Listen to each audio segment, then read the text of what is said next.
Around 3,600 years ago, the volcano on the Aegean island of Santorini exploded. It was a VEI-7 event that ejected up to 41 cubic kilometers of rock into the atmosphere, roughly 10 times the volume of the 1883 Krakatoa eruption. The blast physically hollowed out the island, leaving behind the crescent shape we see today. It unleashed tsunamis estimated at 150 feet high and buried the settlement of Akrotiri under a layer of volcanic tephra, reaching depths of 130 feet. For decades, historians assumed this cataclysm was the direct cause of the Minoan collapse. The sheer scale of the physical evidence suggested that Europe's first great civilization simply could not have survived the impact. This narrative of a sudden volcanic end became a foundation for our understanding of the Bronze Age. It provided a neat, logical explanation for why a dominant maritime power suddenly vanished from the historical record. However, as new dating methods were applied to the site, a massive discrepancy emerged in this established history. Traditionally, archaeologists dated the eruption by finding Minoan pottery in Egypt. By matching these pottery styles to the well-documented reigns of specific pharaohs, they could estimate when the eruption occurred relative to Egyptian history. This low chronology placed the Thera eruption at approximately 1500 BC, coinciding with the height of the Egyptian New Kingdom.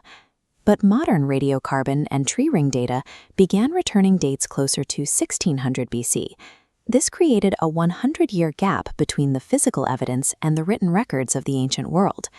Because the histories of Egypt, Greece, and Crete are connected through trade, shifting the date of a major regional catastrophe by a century throws the entire Mediterranean timeline out of sync. This disagreement divided researchers for years. Archaeologists argued that their cultural sequences were robust, while scientists insisted that the carbon data could not be ignored. The deadlock persisted because early radiocarbon tests often relied on seeds or short-lived plants. These results could be skewed by volcanic CO2 released by the island, which made the samples appear older than they actually were. To resolve the dispute, researchers needed a single, long-lived organic sample killed and buried by the eruption at the exact moment of the blast. Without a sample that could be directly tied to the volcanic layer, the history of the entire Mediterranean remained untethered. Geologists found an olive tree buried alive within the Santorini pumice. Its outermost growth ring recorded atmospheric carbon levels at the precise moment of the eruption. High-precision radiocarbon dating of that final ring provided a date of 1613 BC. This result began to align with other data from around the world. In Ireland, growth rings in ancient bog oaks show a period of severe, stunted growth starting in the late 1620s BC, indicating a sudden drop in global temperatures. Deep within Greenland ice cores, researchers found a corresponding spike in sulfuric acid. The acid signal is strongest in the southern cores and fades toward the north, suggesting a source located south of Greenland. When the olive tree, the bog oaks, and the ice cores are compared, they all point to the same window. The 1613 BC date is no longer a theory, it is a corroborated fact. This cliff face shows a distinct geological layer known as a marker horizon. Laid down in a single moment, it acts as a fixed timestamp. Artifacts found directly beneath this volcanic ash definitively date to 1613 BC, providing the grid to unify disparate regional histories. When we apply this 1613 BC date to Minoan history, the conclusion is startling. Archaeological records show that the major Minoan palaces didn't actually burn until 1450 BC.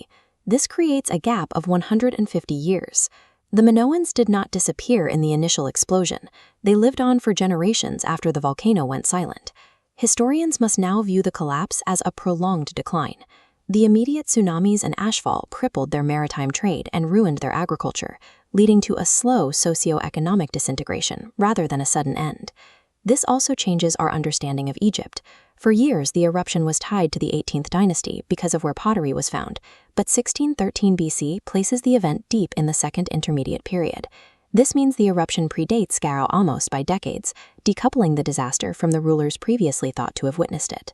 A single tree, buried for over 3 millennia, provided the evidence needed to finally synchronize these ancient cultures.